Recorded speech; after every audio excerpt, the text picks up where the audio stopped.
industry, so bilang isang bar owner, gumawa ako ng YouTube channel para edge ko sa ibang bar na meron akong channel.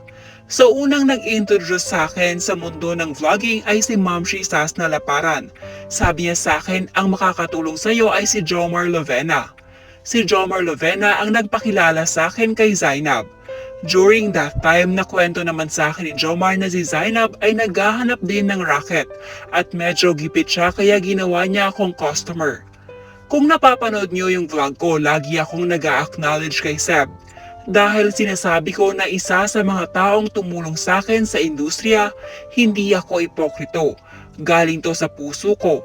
Lagi kong ina-acknowledge silang dalawa ni Jomar dahil sila naman talaga ang nagsimula sa YouTube channel ko. Para sa kaalaman lang ninyo, nilayo niya ako kay Jomar at buong Team Horror.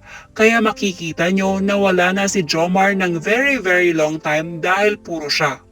Every content po bayad po siya. Actually, yun po yung nirakit niya po sa akin at tinuloy-tuloy na niya. Pag nilambing niya ako sa lahat ng kailangan niya, pabor niya.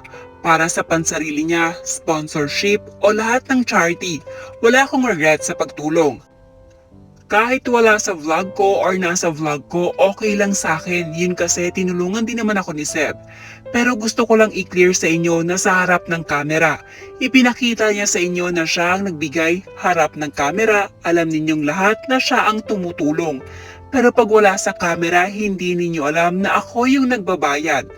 Gusto ko lang i-clear para klaro din sa inyo. Kahit bayad yung content namin, hindi ko ikinalat na bayad yan per content.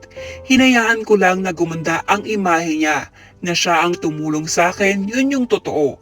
On my part, syempre kasama sa promotion at sa deal namin, kung anong napag-usapan namin. I don't see anything wrong kung talagang nagpo-promote siya at sa paningin naman ninyo ay libre yun. Si Zainab ang nanghihingi sa akin ng content. Siya ang nangangailangan sa akin at sasabihin niya sa akin, i-upload niya sa YouTube channel niya para makilala ako ng mga theme series. Pero after few weeks, iti-take down niya yun. Yun yung masakit, wala kayong narinig sa akin. Sa pagkakaalam nyo, free lang ang tulong. Kung free lang ang tulong, dapat tinulungan niya muna ang buong theme series niya na maka-reach ng 1M.